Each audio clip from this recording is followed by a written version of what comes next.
Moby-Dick, by Herman Melville. Chapter 1. Loomings. Call me Ishmael. Some years ago, never mind how long precisely, having little or no money in my purse, and nothing particular to interest me on shore, I thought I would sail about a little and see the watery part of the world. It is a way I have of driving off the spleen and regulating the circulation. Whenever I find myself growing grim about the mouth, whenever it is a damp, drizzly November in my soul, whenever I find myself involuntarily pausing before coffin warehouses, and bringing up the rear of every funeral I meet, and especially whenever my hypos get such an upper hand of me, that it requires a strong moral principle to prevent me from deliberately stepping into the street, and methodically knocking people's hats off, then, I account it high time to get to sea as soon as I can. This is my substitute for pistol and ball. With the philosophical flourish Cato throws himself upon his sword. I quietly take to the ship. There is nothing surprising in this. If they but knew it, almost all men in their degree, some time or other, cherish very nearly the same feelings towards the ocean with me. There now is your insular city of the Manhattoes, belted round by wharves as Indian isles by coral reefs. Commerce surrounds it with her surf. Right and left, the streets take you waterward. Its extreme downtown is the Battery, where that noble mole is washed by waves, and cooled by breezes, which a few hours previous were out of sight of land. Look at the crowds of water-gazers there. Circumambulate the city of a dreamy Sabbath afternoon. Go from Corlear's Hook to Coenties Slip, and from thence, by Whitehall, northward. What do you see? Posted like silent sentinels all around the town, stand thousands upon thousands of mortal men fixed in ocean reveries, some leaning against the spils, some seated upon the pier heads, some looking over the bulwarks of ships from China, some high aloft in the rigging, as if striving to get a still better seaward peep. But these are all landsmen, of weekdays pent up in lath and plaster, tied to counters, nailed to benches, clinched to desks. How then is this? Are the green fields gone? What do they hear? But look, here come more crowds, pacing straight for the water, and seemingly bound for a dive. Strange. Nothing will content them but the extremest limit of the land, loitering under the shady lee of yonder warehouses will not suffice. No, they must get just as nigh the water as they possibly can without falling in, and there they stand, miles of them, leagues. Inlanders all, they come from lanes and alleys, streets and avenues, north, east, south, and west. Yet here they all unite. Tell me, does the magnetic virtue of the needles of the compasses of all those ships attract them thither? Once more, say you are in the country, in some high land of lakes. Take almost any path you please, and 10 to 1 it carries you down in a dale, and leaves you there by a pool in the stream. There is magic in it. Let the most absent-minded of men be plunged in his deepest reveries. Stand that man on his legs, set his feet a-going, and he will infallibly lead you to water, if water there be in all that region. Should you ever be athirst in the great American desert, try this experiment, if your caravan happen to be supplied with a metaphysical professor. Yes, as everyone knows, meditation and water are wedded forever. But here is an artist. He desires to paint you the dreamiest, shadiest, quietest, most enchanting bit of romantic landscape in all the valley of the Saco. What is the chief element he employs? There stand his trees, each with a hollow trunk, as if a hermit and a crucifix were within, and here sleeps his meadow, and there sleep his cattle, and up from yonder cottage goes a sleepy smoke. Deep into distant woodlands winds a mazy way, reaching to overlapping spurs of mountains bathed in their hillside blue.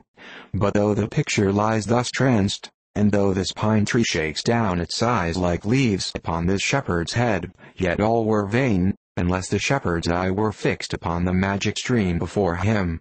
Go visit the prairies in June, when for scores on scores of miles you wade knee-deep among tiger-lilies. What is the one charm wanting? Water. There is not a drop of water there. Were Niagara but a cataract of sand, would you travel your 1,000 miles to see it?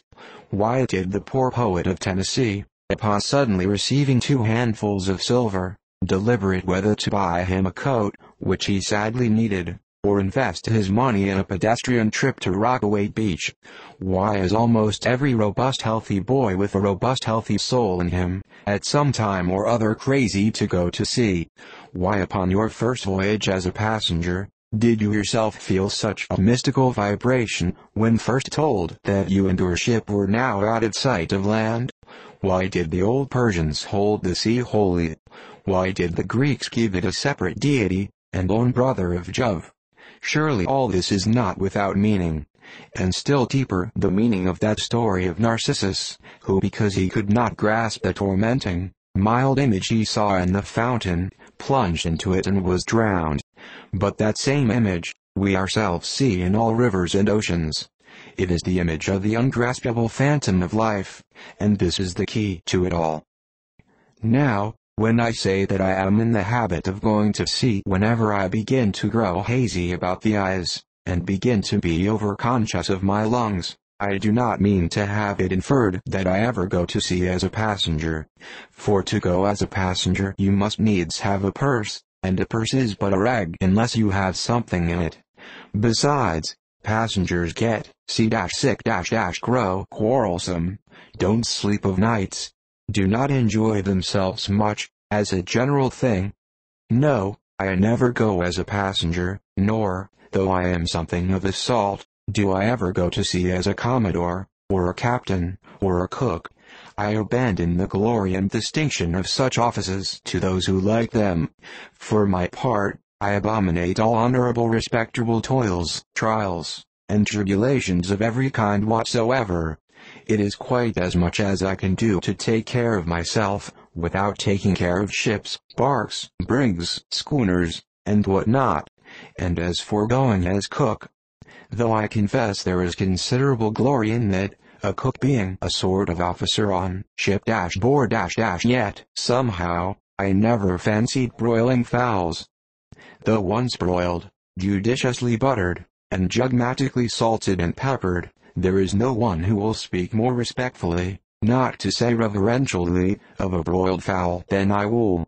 It is out of the idolatrous dotings of the old Egyptians upon broiled ibis and roasted river horse, that you see the mummies of those creatures in their huge bakehouses, the pyramids.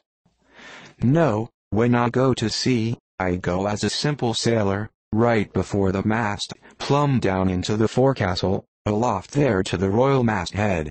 True, they rather order me about some, and make me jump from spar to spar, like a grasshopper in a May meadow. And at first, this sort of thing is unpleasant enough. It touches one's sense of honor, particularly if you come of an old established family in the land, the Van Rensselaers, or Randolphs, or Hardicanutes. And more than all, if just previous to putting your hand into the tar pot, you have been lording it as a country schoolmaster, making the tallest boys stand in awe of you. The transition is a keen one, I assure you, from a schoolmaster to a sailor, and requires a strong decoction of Seneca and the Stoics to enable you to grin and bear it. But even this wears off in time. What of it, if some old hunks of a sea captain orders me to get a broom and sweep down the decks? What does that indignity amount to, Wade, I mean, in the scales of the New Testament? Do you think the Archangel Gabriel thinks anything the less of me, because I promptly and respectfully obey that old hunks in that particular instance? Who ain't a slave? Tell me that. Well, then, however the old sea captains may order me about, however they may thump and punch me about, I have the satisfaction of knowing that it is all right, that everybody else is one way or other served in much the same way, either in a physical or metaphysical point of view, that is, and so the universal thump is passed round, and all hands should rub each other's shoulder blades, and be content. Again, I always go to sea as a sailor, because they make a point of paying me for my trouble, whereas they never pay passengers a single penny that I ever heard of. On the contrary, passengers themselves must pay, and there is all the difference in the world between paying and being paid. The act of paying is perhaps the most uncomfortable infliction that the two orchard thieves entailed upon us. But being paid, what will compare with it?